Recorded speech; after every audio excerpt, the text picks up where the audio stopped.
Hi and Assalamualaikum. For this subject, STA340, which is design and analysis of experiments, our group would like to do an experiment about effect of sugar on yeast growth. So, let's begin. So, this is our group members. The first one is Ainun Nadhirah binti Abdul Muttalib.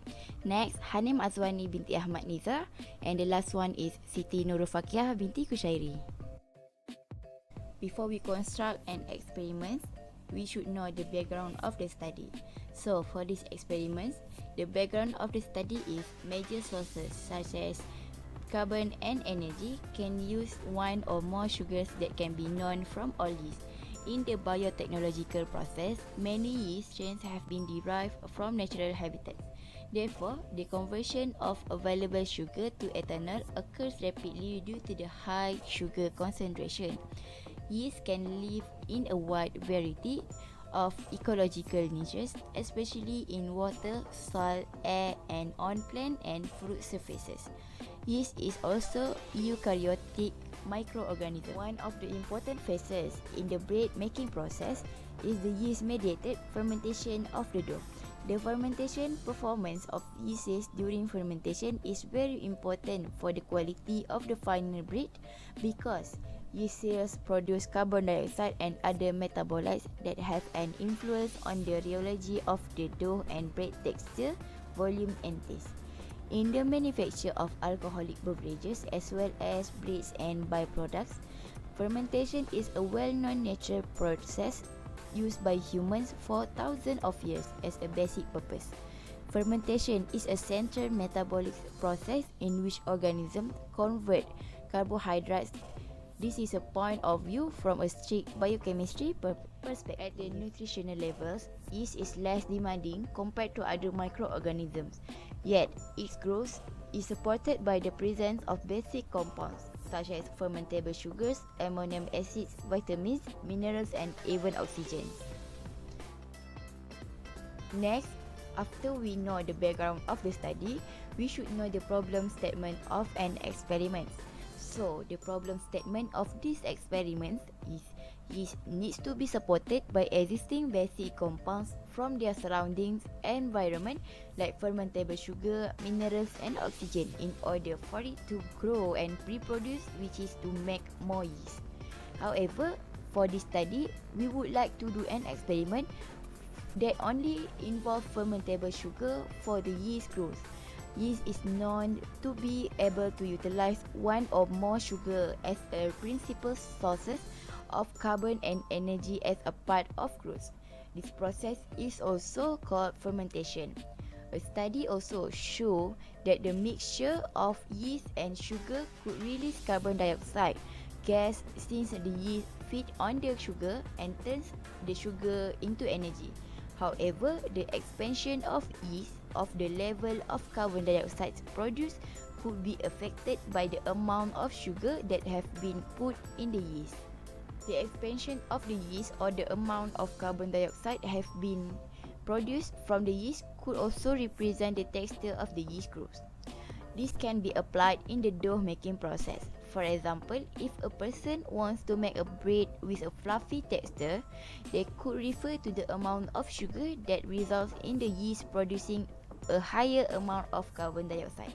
However, if a person wants to make a bread with a flat texture, they could refer to the amount of sugar that results in the yeast of produce an average amount of carbon dioxide.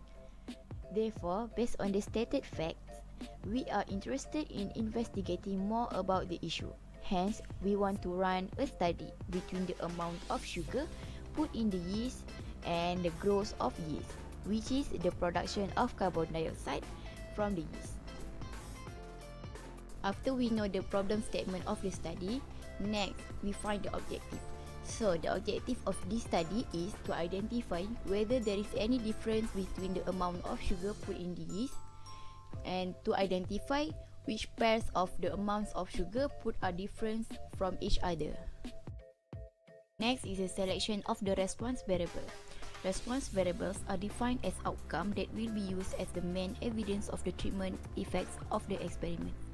In this project, the response variables is the diameter of the balloons, since our objective is to measure the production of carbon dioxide from the production of yeast cannot be measured. However, we can measure the diameter of a balloon. Therefore, when the yeast releases the carbon dioxide, the balloon will expand due to the carbon dioxide gas. We assume that the more sugar that was put into the yeast, the bigger the diameter of a balloon would be. In order to get an accurate result, we use a different balloons for each repetition. We make 3 replications for each treatment and there are 12 samples in total. We proceed with choice of factor and level. In this experiment, our factor is the amount of sugar in yeast. There are 4 different amounts of sugar which are 0 teaspoon, 2 teaspoon, 4 teaspoon and 6 teaspoon. This is also the treatments of the experiment. After we put our treatments in the balloon and wait for 20 minutes, we can investigate that there is the difference between the diameter of the recorded balloon. For 0 teaspoon, there is no change occur. Then 2 teaspoons of sugar indicate a change in the balloon and same goes to remain treatments. The 6 teaspoons of sugar indicate the highest amount of recorded balloon, so we can conclude that if the amount of sugar mixed in the yeast increases, the diameter of the recorded balloon also increases as the power resulting from the reaction increases. Our constant variable is the water bottle and yeast. This is because we use the same size and type of bottle and the same amount and brand of yeast. Next, choice of experimental design. Our sample is to replicate the experiment 3 times and the results show there are 12 observations. The type of experimental design is completely randomized design, which known as CRD, because there are no blocking and Neutron factor occur in this experiment. The statistical method involved are one-way ANOVA, modified Levin test, Turkey test, and Fisher least significant difference test. Performing the experiment. So, the first step that we need to do is gather the materials. After we gather the materials, we need to label the bottle randomly from 1 to 12. Next step is we need to pick 12 3-digit random numbers from the random table, and for this experiment, we choose block 2 as our random number. Next, we need to rank the random number from the smallest digit to the largest number. Next, which is step 5, we need to allocate the treatment to the experimental units. And next, we need to put 100 milliliter of warm water into each water bottle. Next, for step 7, we need to add 1 pack of yeast into each water bottle and stir it gently. Next, we need to add the amount of sugar that has been assigned into the bottle and we need to gently swirl it.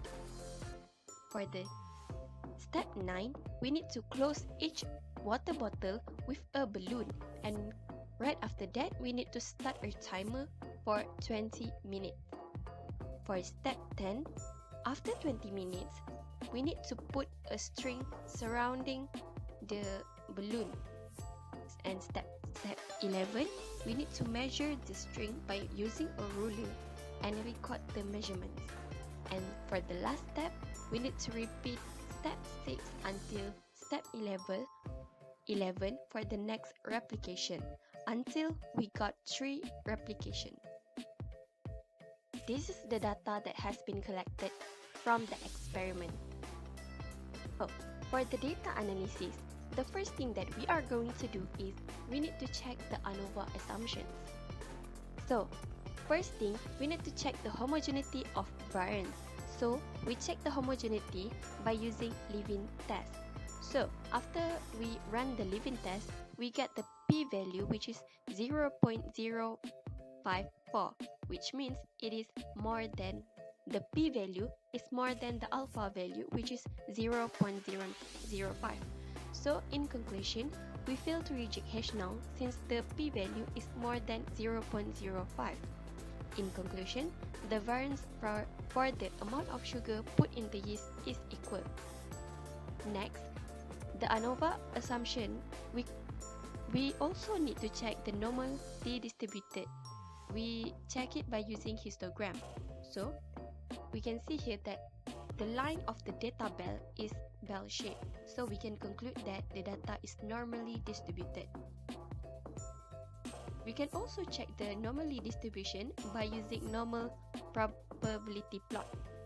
So since the plot of the data is near the straight line, we can conclude that the data is normally distributed. Now we can run the analysis to achieve our objective. So our first objective, which is to identify whether there is any difference between the amount of sugar put in the yeast, we can achieve this objective by using ANOVA test. So after we run the ANOVA test, we get that the p-value is 0.041. So the p-value is less than the alpha value, which is 0.05. So since the p-value is less than the significant level, we can reject H0. Therefore, we can conclude that there is a difference between the amount of sugar put in the yeast. Next, since we reject H0 for the ANOVA test, we get to achieve our second objective, which is to identify which pairs of the amount of sugar put are different from each other. So in order to achieve the second objective, we get to run the Yeast test.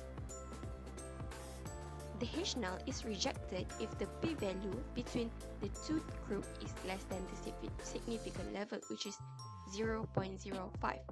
Therefore, after we run the Turkey test, we get that only 0 tablespoon and 2 tablespoon is less than the significant level, which is 0.044. Thus, we reject H0 and can conclude that there is a difference between the two groups. In conclusion, only 0 tablespoon and 2 tablespoon are significantly different from each other. However, we can also achieve our second objective by using the Latin square design test, which is LSD test. So after we run the LSD test, we get that there are two pairs that are significantly different from each other, which is 0 tablespoon and 2 tablespoon. We get the p-value is 0.044, and the p-value for 0 tablespoon and 6 tablespoon is 0.032. So we can conclude that there are two pairs that are significantly different from each other, which are 0 tablespoon and 2 tablespoon, and also 0 tablespoon and 6 tablespoon. So, in summary, for the first objective, we successfully reject the H0 and can conclude that there is a difference between the amount of sugar put in the yeast.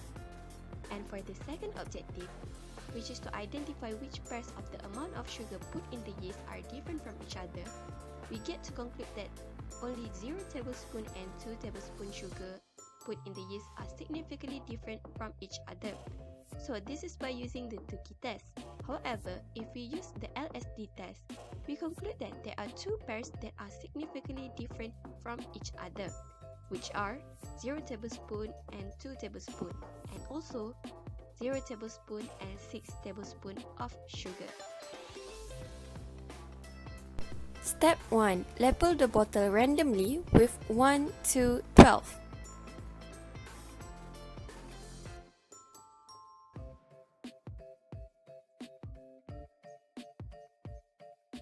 Next, I also attach an explanation for step 2 until step 4.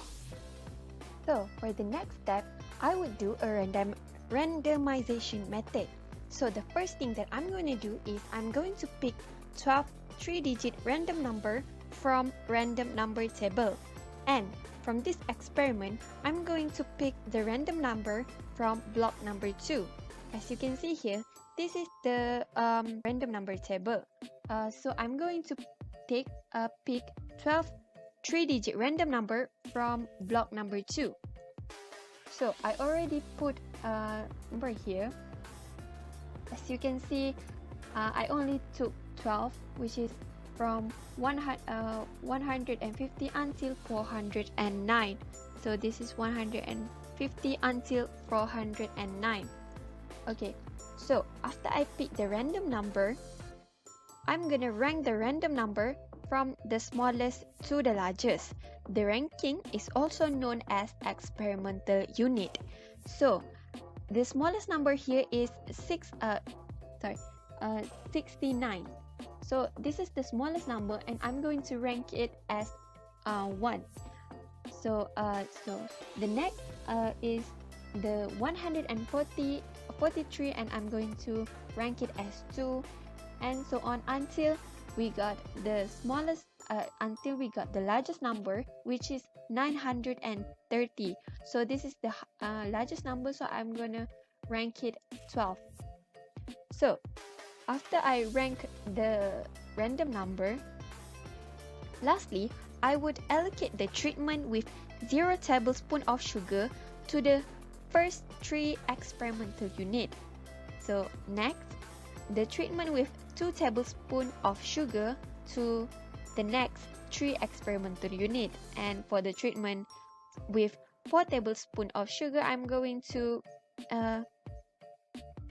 it is to the next 3 experimental unit. And for the treatment with 6 tablespoons of sugar is to the last 3 experimental unit. So this is for randomization method. Step 5.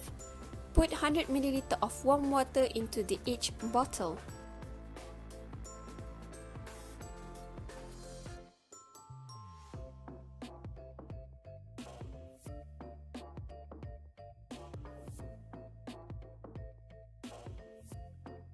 Step 6. Add 1 pack of yeast into each bottle and stir it gently.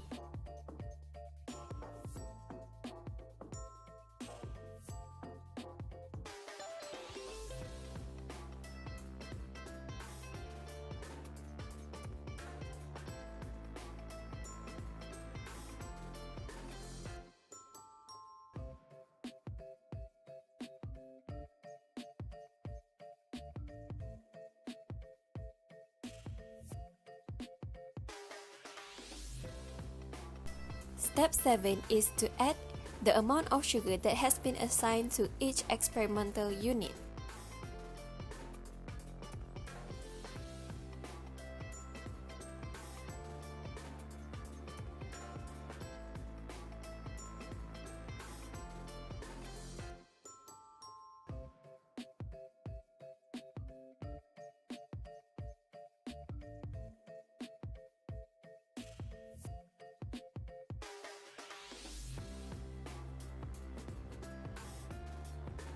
Step 8. Close each bottle with a balloon and start a timer for 20 minutes.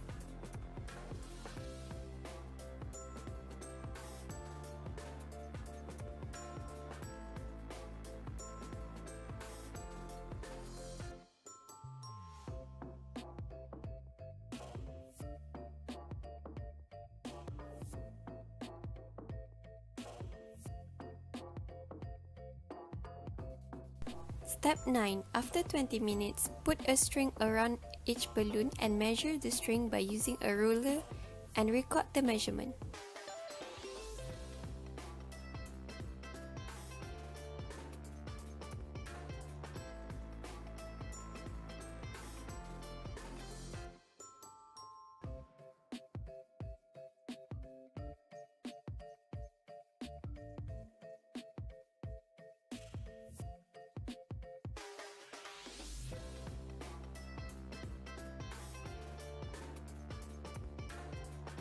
Step 11. Repeat step 5 to step 10 for next replication until 3 replication has been done.